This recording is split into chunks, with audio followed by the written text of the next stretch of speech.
एकदम खड़े रहे, आगे तनकर खड़े रहे और उसका मुकाबला किया और प्रेमचंद को सही अर्थों में पहचानने के लिए तमाम आलेख, फेसबुक पोस्ट, अखबारों में लिखना, सब कुछ किया उन्होंने। और पिछली बार हम लोग यहाँ थे तो वे थे, मुझे प्रेमचंद के साहित्य में स्त्रियों पर बोलना था और उससे उन पर काफी मेरी बात भी हुई थी।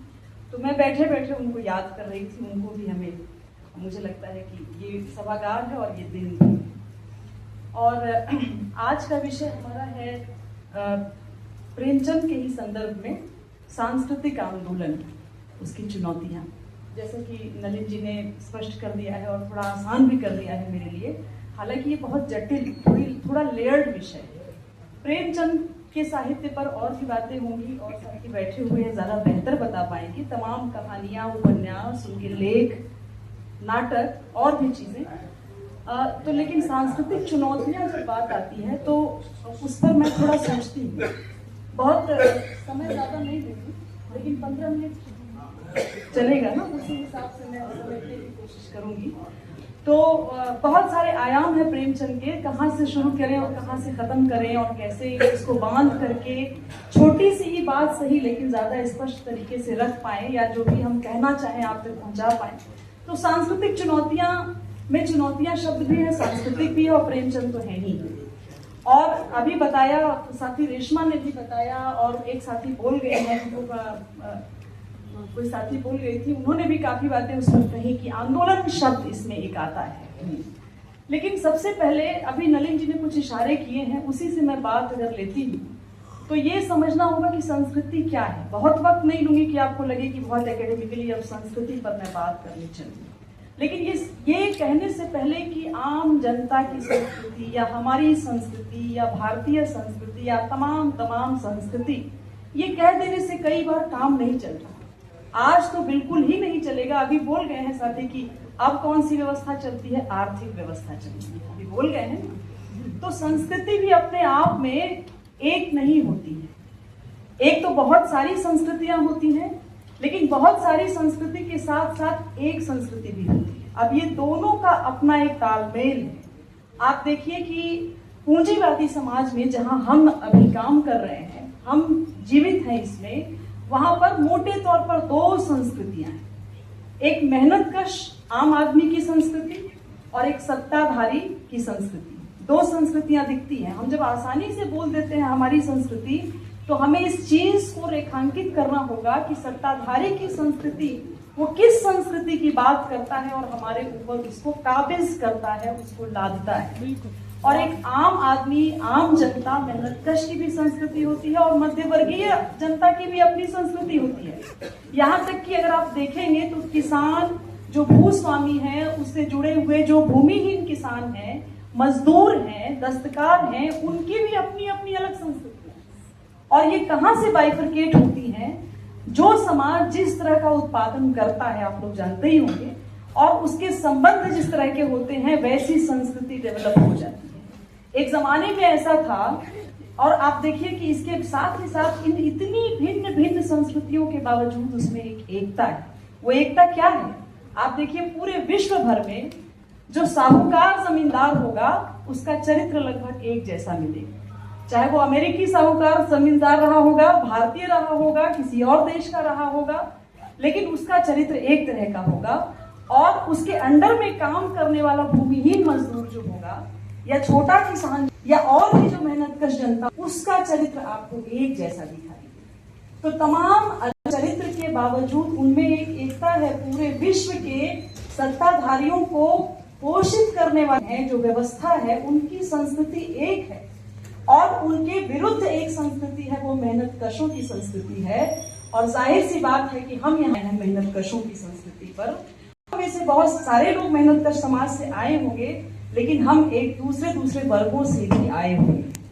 तो हमें प्रेमचंद को पढ़ते हुए, समझते हुए, वो कौन सी संस्कृति पर बात बार बार करने की जरूरत है जिसमें हमारी भी मुक्ति संभव हो। हम मध्यवर्गीय, अपर मध्यवर्गीय जो हैं, एलीट मध्यवर्गीय भी हैं, हम प्रोफेसर्स, हम टीचर्स, बौद्धिक जमात जिसे हम कहते हैं।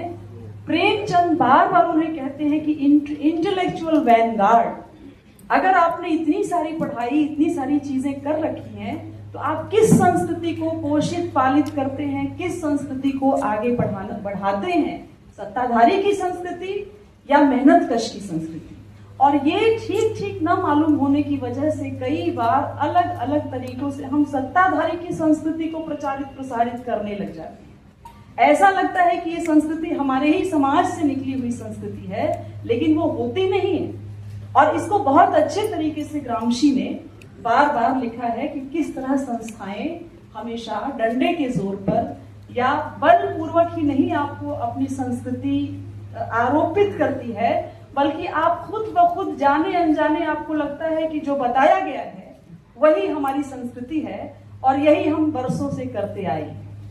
और इसीलिए जो राज्य होता है, स्टेट होता है, वो सिर्फ पुलिस नहीं रखता, फौज नहीं रखता, डंडे नहीं मारता, बल्कि वो विश्वविद्यालय बनाता है, सांस्कृतिक संस्थान बनाता है, एकेडेमिया बनाता है, फिल्में बनाता है, कई किताबों के लिए फंडिंग करता है, किताबें लिखवाता है, रिसर्च के लिए फंड देता है, रिसर्च के लिए टॉपिक तय करता है, लाइब्रेरी बनवाता है, उस लाइब्रेरी में उस तरह की संस्कृति को प्रचारित करने की किताबें रखवाता है, उसके लिए फंड करता है। और इस चीज को चलाने के लिए सिर्फ एक देश या राष्ट्र राज्य काम नहीं करता, बल्कि तमाम और देश भी उसको इसमें हेल्प करते हैं, क्योंकि जो सत्ताधारी की संस्कृति होती है वो किसी एक देश की नहीं होती, बल्कि वो समूचे बहुत सारे देशों की मिली भगत होती है सत्ताधारी की संस्कृति। और इसलिए बहुत जरूरी है कि जो हम पढ़ रहे हैं या जो हमें पढ़ाया जा रहा है, या ज्यादातर जिस तरह की किताबें आ रही हैं या ज्यादातर जिस तरह के रिसर्च आ रहे हैं, उस पर हमें सावधान होने की जरूरत होती है कि ये जो ज्यादा चीजें दिख रही हैं और कई बार वो हमें अच्छी भी लगती हैं, वो किस वर्ग की संस्कृति को पोषित कर रही है। और प्रेमचंद अपने समय में इस बात को बहुत बेहतरीन तरीके से जानते थे। मैं उदाहरण नहीं दूंगी, आप उनके लेख पढ़ लीजिएगा। आप अच्छी तरह जानते हैं कि 1936 में अभी जिक्र हुआ कि 1936 में जब वो साहित्य का उद्देश्य लिख रहे हैं तो उसमें क्या लिख रहे हैं, महाजनी सभ्यता में वो क्या लिख रहे हैं, सांप्रदायिकता और संस्कृति में वो क्या लिख रहे हैं। यहाँ तक कि उनका एक लेख है साहित्य में घृणा का स्थान, बहुत ही प्रसिद्ध लेख है। उसमें कुछ बातें ऐसी भी हैं जो बहुत, उसको खोला जाए तो एक नैतिक परस्त बातें भी उसमें आती हैं। वो ठीक है, अपने समय के हिसाब से उस पर एक अलग बात बोल सकती है, लेकिन देखिए वो बताते हैं कि आम तौर पर हम जो कहते हैं मानवीयता, करुणा या संस्कृति, जिसे हम मोटे तौर पर एक बार में बोल देते हैं, वो कितनी वर्गीय होती है, कितनी जातिगत होती है, और अलग अलग संस्कृतियों की अलग अलग मानवीयताएं होती हैं, और उसी को एक बराबर एक सही पोजीशन आम जनता के हक और उसके संदर्भ में लाने के लिए हम ये जद्दोजहद कर रहे हैं, हम ये स्ट्रगल कर रहे हैं। और प्रेमचंद इसको अपने लेखों में बार बार उद्घाटित करते हैं।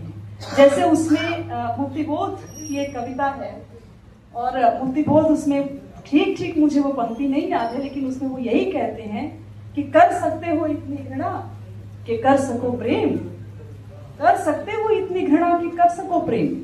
हम जब कहते हैं कि हम तो घृणा किसी से नहीं करते, सही बात है, नहीं करते, हमारी लड़ाई यही है कि हम किसी से घृणा ना करें, लेकिन वर्गीय आधार पर बटे समाज में हमें कुछ चीजों से घृणा करनी ही करनी है।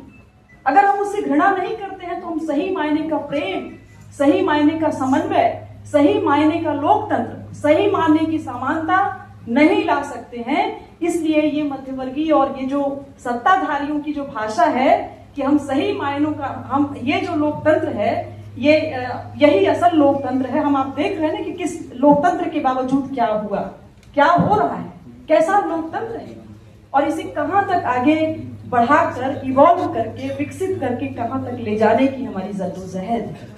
तो ये प्रेमचंद लिख रहे हैं कि साहित्य में घृणा का स्थान, उसको जगह देते हैं। वो उन लेखकों की तरह आदर्शवादी बातें नहीं करते कि घृणा तो हम किसी से करेंगे ही नहीं, हम मानवीयता के उस स्तर पर अभी ही पहुंच चुके हैं, इसलिए घृणा की कोई जगह नहीं है। और मुक्तिबोध भी इस बात को कहते हैं, और तमाम जगहों पर मुक्तिबोध ने इस तरह की चीजें लिखी हैं।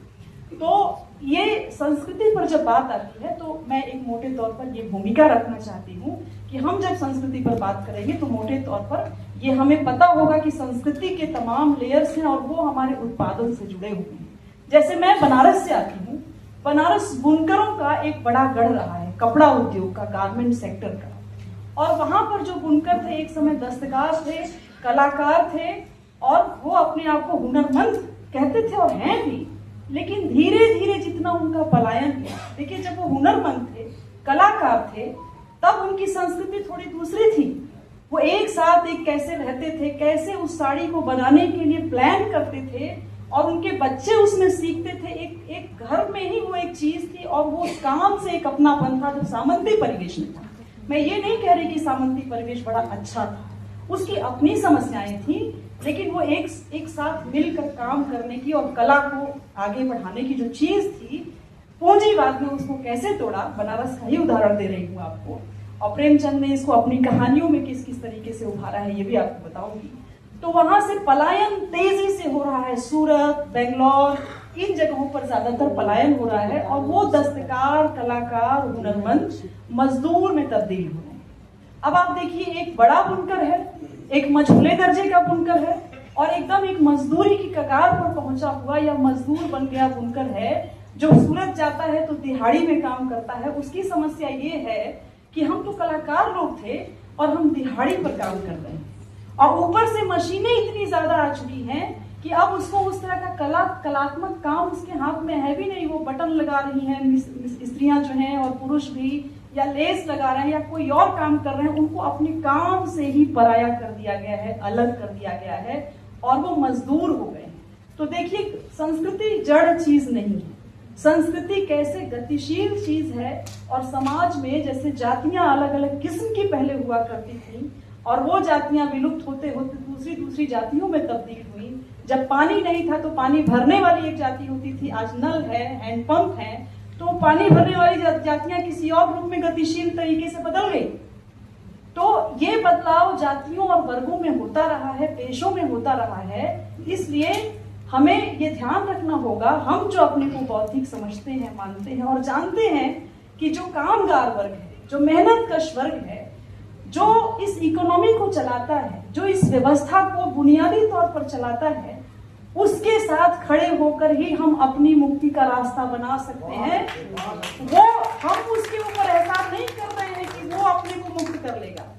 वो आगे खड़ा होके जब होगा तो उसी में हमारी मुक्ति है, जिसकी बात अभी हो रही थी कि संस्कृति, और कोई साथी बोल रहा था कि पहले हमें संस्कृति को ठीक करना होगा तब राजनीतिक परिवर्तन। लेकिन ये एक ऐसी चीज नहीं है कि पहले संस्कृति पर काम कर लेते हैं फिर पॉलिटिकल चीज पर काम करेंगे, या पहले पॉलिटिकल बदलाव करते हैं फिर संस्कृति पर काम कर लेंगे, बल्कि ये दोनों डायलेक्टिकली चलते रहते हैं। आप संस्कृति पर लगातार प्रगतिशील जनवादी तरीके से बात करते रहेंगे, उसके पक्ष में खड़े होते रहेंगे, और साथ ही साथ राजनीतिक आर्थिक काम भी आप करते रहेंगे। दोनों साथ चलेगा तो जैसा समय होगा उस तरह की चीजें घटित हो जाएंगी, जैसा कि आपने साल भर पहले और 6 महीने पहले तक नहीं सोचा था कि एक इतना बड़ा पीपल्स फ्रंट खड़ा हो जाएगा। ये अलग बात है कि कॉकरोच जनता पार्टी से किसको समर्थन है, किसको नहीं है, ये एक अलग डिबेट हो सकती है। लेकिन ये पीपल्स मूवमेंट एक तरीके का था जहां पर लोग खड़े हुए, तो वो कहां पर वो चीजें कैसे कल्मिनेट होती हैं। इसलिए संस्कृति एक बहुत ही इंपॉर्टेंट चीज है, और उसको लगातार आम मेहनतकश वर्ग की तरफ खींच करके ले जाना हमारा पहला काम होता है। और प्रेमचंद के, अब मैं वो लिख करके तो लाई हूँ, लेकिन मैं उसको अभी पढ़ूंगी नहीं तो समय उसमें चला जाएगा। महाजनी सभ्यता का उन्होंने जिक्र किया है, तो उसमें इस बात को उसको उन्होंने लिखा है, और अपनी कहानियों में भी। इसलिए आप देखिए प्रेमचंद का चुनाव क्या है। अपने साहित्य का उद्देश्य वाले लेख में एक छोटी सी बात ध्यान दिलाना चाहूंगी। बहुत सी पंक्तियां उसकी प्रसिद्ध हैं। लोग कहते हैं कि अब इतना ज्यादा सोने का समय नहीं है, मतलब अब ज्यादा सोने की जरूरत नहीं, इसी लाइन से वो लेख खत्म होता है।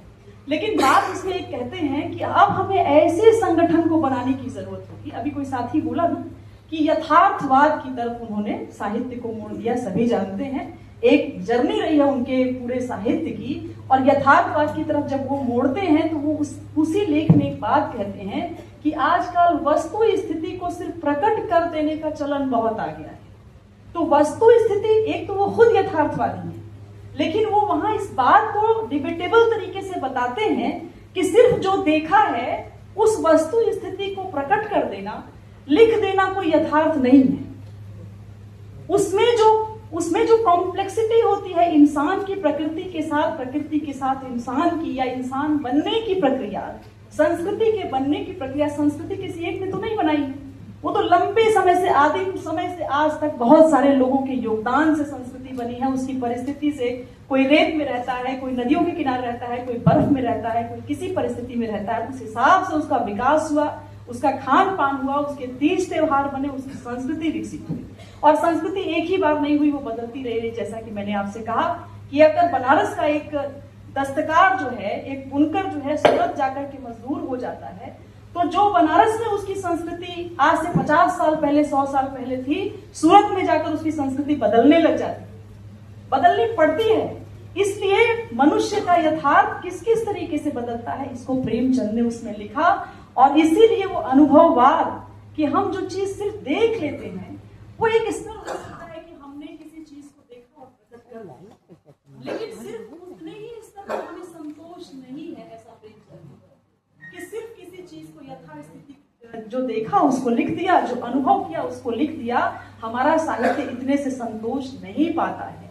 तो आप देखिए, वो यथार्थवाद की परिभाषा भी दार्शनिक स्तर पर ऊपर भी ले जाते हैं और उस अनुभववाद पर भी चोट करते हैं, जिसके तहत प्रेमचंद पर कई दलित आलोचकों ने हमले भी किए। उस हमले का पर बात हो सकती है, अभी तो नहीं होगी। बस छोटी सी बात से एक बार उस पर कह देना चाहूंगी, जैसा कि मुद्रा राक्षस जी ने उन पर नाजीवादी होने का आरोप लगा दिया। आप ये सोचिए, ये एब्सर्ड चीज है कि वो नाजीवाद, मतलब आरोप लग सकते हैं प्रेमचंद पर, ऐसी कोई बात नहीं है। और वो साथी बोल गई हैं, उसमें कई बातें आप समर्थन हो सकता है, लेकिन उसमें भी जो अभी साथी बोल गई थी महिलाओं पर, उसमें भी वर्ग जब खींचेंगे ना, तो वो भी स्पष्ट है कि जब वो उपन्यासों में महिला पात्रों को लिखते हैं, घर का छोड़िए, अभी समय नहीं है कि उनका व्यक्तिगत पर मैं बात, लेकिन जब साहित्य में आते हैं तो घास वाली जो नायिका है, जो कामगार वर्ग की नायिका है, उसकी भाषा और उसका तेवर, या आप देखेंगे जो मध्यवर्गीय औरत है उसकी बात या उसका तेवर, तो हम रेफरेंस को काट करके प्रेमचंद का कोई कोटेशन डालेंगे अगर, जैसा कि फेसबुक और सोशल मीडिया पर चलता है, तो वो समझ में नहीं आता। वो आदमी उपन्यास लिख रहा है, वो अपनी ही भाषा हर जगह नहीं बोल रहा है ना, वो तो एक समाज को ले आता है। तो कोई कहता है प्रेमचंद ये विरोधी, प्रेमचंद ये, प्रेमचंद, तो बहुत सारी चीजें हैं उनके ऊपर। लेकिन जब वर्ग को हम देखेंगे कि किस क्लास का वो पात्र है, तो हमें स्पष्ट होगा कि घास वाली की जो मूलिया है वो क्या बात बोलती है, वो क्या स्टैंड लेती है, झुनिया क्या स्टैंड लेती है। और साथ ही साथ हमें समय की सीमा को जानना चाहिए कि उस वक्त पर ये कितनी प्रोग्रेसिव चीज हो सकती थी। हम उनसे इतनी मांग नहीं करेंगे कि वो 2026 तक की चीज, हालांकि उनमें वो संकेत मिलते हैं। तो वो स्त्री वाला मुद्दा, दूसरी तरफ अनुभववाद वाली बात करके मैं थोड़ी सी और बात करके खत्म कर दूंगी। तो अनुभव पर मैं उदाहरण नहीं दूंगी, लेकिन अगर कफन कहानी के घीसू माधव या रंगभूमि को जलाए जाने की बात हुई थी, और भी कई किताबों पर चर्चा रही उनकी कहानियों की, तो पहली बात तो ये कि अगर ये आप जानते हैं कि उन्होंने कोई दलित विरोधी चीज नहीं लिखी है, ये हो सकता है कि उन्होंने उसको उद्घाटित करने में जो मर्म के लिए जो चीजें इस्तेमाल की और जो यथार्थ को दिखाने की कोशिश की, अलग अलग किस्म के मेहनतकश वर्ग या अपने परायेपन के कारण जो होगा, तो आप देखिए कार्ल मार्क्स की पूंजी उठा के देख लीजिए। उनकी पूंजी जो कैपिटल किताब है, बड़ी भारी भरकम किताब और बड़ी कठिन किताब माने जाने वाली, उसमें उन्होंने मजदूर वर्ग की महिलाओं को क्या क्या नहीं लिखा है। उन्होंने लिखा है कि वो इतने इतने पैसों पर बिक जाती है, वो माँ बाप अपने बच्चों को बेच देते हैं, इतनी गरीबी है, इतनी जहालत है कि वो दिन भर कोठरियों में, सड़न वाली कोठरियों में बैठकर काम कर रही हैं। इसके बाद उनकी मानवीयता उनके अंदर बची ही नहीं। ऐसी ऐसी चीजें लिखी है। तो क्या कार्ल मार्क्स मेहनत कशों के विरोधी है? वो उस मेहनत कश की वो स्थिति को दिखाते हुए ये नहीं कह रहे हैं कि वो अमानवीय है। उसको इस तरह की दुनिया में डाला गया है कि वो कई तरह की परिस्थितियों से गुजरता है, और अगर ये स्थिति को ठीक की जाए तो वो एक बेहतर उस वर्ग से, जो कि उसके श्रम के बल पर जी रहा है, उस वर्ग से बेहतर मानवीयता को प्राप्त करता है। और पता नहीं आप लोगों को मालूम है या नहीं मालूम है, हम जो नौकरी शुदा लोग हैं, जो इस तरह के कामों में हैं, उन्हीं मजदूर वर्ग जिसको कि प्रेमचंद ने उठाया, लगातार अपनी कहानियों में उनको अपना पात्र बनाया, उनकी जटिल परिस्थितियों को लिखा, उनके मनोविज्ञान का चित्रण किया, उन्हीं मजदूरों के बनाए हुए जो सरप्लस है उससे जो निचोड़ा हुआ पैसा है वो राज्य अपने हाथ में लेता है, उसी निचोड़े हुए पैसे से हमें सैलरी देता है। हमें लगता है कि हम अपनी मेहनत का खा रहे हैं, हम तो अपनी कमाई का खा रहे हैं। लेकिन आप देखिए, आप अर्थशास्त्र, पॉलिटिकल इकोनॉमी जब हम लोग पढ़ते हैं तो मुझे धीरे धीरे पता चला कि ये तो उन्हीं का निचोड़ा हुआ पैसा जो बचा हुआ है वो सर्विस वालों को दिया जाता है। यानी हम भी उनका ही खा रहे हैं, हम भी उनका ही खा रहे हैं। और उनका पैसा, उनका जो मेहनत जो करते हैं उसका टाइमिंग जो है इतनी बढ़ाई जाती है, तकनीक वगैरह वगैरह, वो उससे वो इतना मात खाते हैं कि उतना सरप्लस, इतना मुनाफा होता है। उस मुनाफे से राज्य अपनी इकोनॉमी चलाता है, अपने लोगों को पैसे देता है, सैलरी देता है और उनको लगातार बहुत कम में जीने की चीजें देता है। और आपने देखा कि अभी ये जो जंतर मंतर का प्रोटेस्ट था उसके पहले मजदूरों का आंदोलन उभरा हुआ था। लेकिन हर आंदोलन का एक वर्गीय चरित्र होता है। जितना सपोर्ट जंतर मंतर के प्रोटेस्ट को मिला होना चाहिए, मैं विरोध नहीं कर रही, उतना ही सपोर्ट मजदूर आंदोलन को क्यों नहीं दिया मध्यवर्गीय लोग? हम सभी ने क्यों नहीं दिया? हमने पानीपत से लेकर के गुड़गांव, मानेसर, बोकारो और हर जगह से मजदूर उठे हुए थे और बहुत मामूली चीज के लिए उठे हुए थे। जैसे जंतर मंतर पर बहुत मामूली चीज के लिए बच्चे उठे हुए थे, सिर्फ अपनी सैलरी का इतना परसेंट बढ़ाने के लिए उठे हुए थे। किसान भी उठे हुए थे, किसान तो थोड़े ताकतवर तरीके से आए तो उनकी बात को सुनी भी गई। लेकिन मजदूरों को कैसे दमित किया गया और कहां उनको हटा दिया गया, तो देखिए हर आंदोलन का कैसा वर्गीय चरित्र होता है। और जो आंदोलन कुछ ताकतवर लोगों के हाथ में आ जाता है उसमें सक्सेस फिर भी हो सकती है, लेकिन मजदूरों के साथ खड़े होने वाले क्या उतने ही फिल्म स्टार, उतने ही टीचर्स, उतने ही बुद्धिजीवी जंतर मंतर पर हो ही जाते थे, मजदूर भी जाते थे, लेकिन कितने लोग वहां पर जा पाए? प्रेमचंद का साहित्य सिर्फ ये नहीं बताता है कि हाँ प्रेमचंद मजदूरों पर लिखते रहे और मजदूरों को अपना पात्र बनाया, ऐसी ऐसी मजदूर स्त्रियों पर उन्होंने लिखा, बल्कि ये सिखाता है कि वो समय बीत गया। प्रेमचंद के समय तो फिर भी एक सामंती समाज था, आज उससे बहुत क्रूर पूंजीवादी समाज है जो अपने दिन गिन रहा है वित्त पूंजी से भी एकदम अंतिम स्थिति में। आप देखिए कहां पहुंचा हुआ है फांसीवाद को लेकर। तो ऐसी स्थिति में प्रेमचंद तो अपना काम कर गए, लेकिन प्रेमचंद बताते हैं कि उन मेहनत कशों की कमाई जो हम खा रहे हैं और हम अपनी शिक्षा और बाकी चीजों और बाकी सेमिनार और गोष्ठियां कर रहे हैं, हमारी अपनी कोई जिम्मेदारी उनके लिए नहीं, अपनी ही मुक्ति के लिए उनके साथ खड़े होने की पहली जरूरत हमारी बन जाती है। तो यही सवाल है कि जब अभी हाल ही फिलहाल में एक मजदूर पर ही तो बात करने आए हैं, प्रेमचंद पर बात करेंगे तो किस पर बात करेंगे? मजदूर किसान पर ही तो बात करेंगे। तो मजदूर आंदोलन तो खड़ा हुआ था और अभी बात हो रही है सांस्कृतिक चुनौतियां की, आंदोलन की। आंदोलन शब्द है इसमें, और संस्कृति पर इतना हमला है कि सांस्कृतिक आंदोलन में अगर हम नहीं खड़े होंगे तो राजनीतिक परिवर्तन का खाली सपना देखते रहेंगे। इसलिए प्रेमचंद मुझे इसलिए जरूरी लगते हैं कि उनको पढ़ के हमारी ये जिम्मेदारी होती है कि हम उन लोगों की चीजों को समझें। शायद उनके पास इतना वक्त नहीं है, 12 घंटे 14 घंटे लेबर आवर बढ़ चुका है, श्रम कानून बढ़ चुका है। अब उसके बाद हम चाहेंगे कि वो बैठ के पढ़ेंगे और उनको क्या परोस रही है। संस्कृति का मतलब ये भी होता है कि सत्ताधारी आपको परोस क्या रहा है। जैसे मैंने बताया कि संस्थान, विश्वविद्यालय, एकेडमिया वो आपको मोबाइल पर क्या भेज रही है, वही वो देख रहा है। जब उसको फुर्सत मिल रही है तो वो शराब पी के सो भी रहा है, वो ये भी देख रहा है, तो अब उसको ये परोसा जा रहा है, तो उससे हम क्या उम्मीद करेंगे कि वो पढ़ेगा आकर 14 घंटे काम करने के बाद। तो जब वो अपनी आर्थिक मांगों के लिए, अपनी बेहद बुनियादी मांगों के लिए खड़ा होता है, तो हम उस पर क्या लिखते हैं, क्या पढ़ते हैं और कितना खड़ा होते हैं।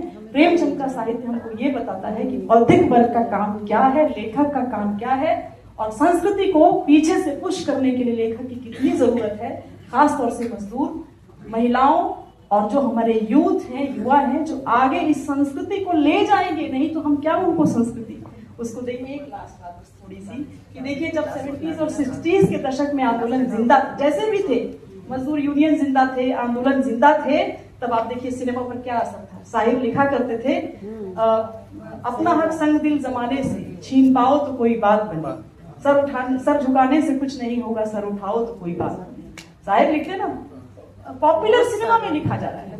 लेकिन जब आंदोलन टूट गया 90 के बाद, सोवियत संघ टूट गया, अमेरिकी साम्राज्यवाद का इतना दबदबा बढ़ गया, तो आप देखिए कैसी फिल्में आई, कैसा लिटरेचर आया, कैसी व्यक्तिगतता आ गई।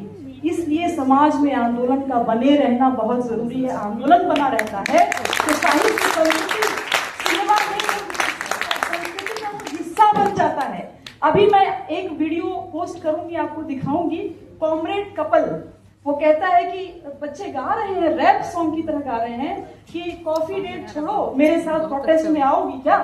चलो चलती हो तो बताओ, ये छोड़ो, महंगे गिफ्ट छोड़ो, कॉमरेड कपल बनोगी क्या? तो देखिए, जब आंदोलन होता है तो कैसे संस्कृति पर असर होता है। जब आंदोलन जिंदा थे तभी शाहिर लिख पाए कि पोंछ कर अश्क अपनी आंखों से मुस्कुराओ तो कोई बात बने, सर झुकाने से कुछ नहीं होगा, सर उठाओ तो कोई बात बने। या फिर फैज लिखते हैं कि मुझसे पहली सी मोहब्बत मेरे महबूब न मांगे। या फिर उसी में देखिए एक गाना है, ये दिल तुम बिन कहीं लगता नहीं, उसमें भी, या फिर और भी उसमें ऐसे वर्ड्स को उन लोगों ने पॉपुलर सिनेमा में भी इसलिए डाला क्योंकि राजनीति और जमीन पर आंदोलन जिंदा थे, इसलिए संस्कृति का हिस्सा थे।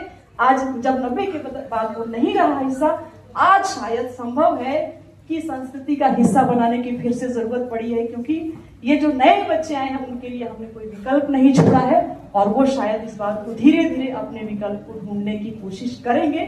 ऐसी उम्मीद है और ऐसा मुझे लगता है कि शायद होना चाहिए या होगा। बहुत बहुत शुक्रिया।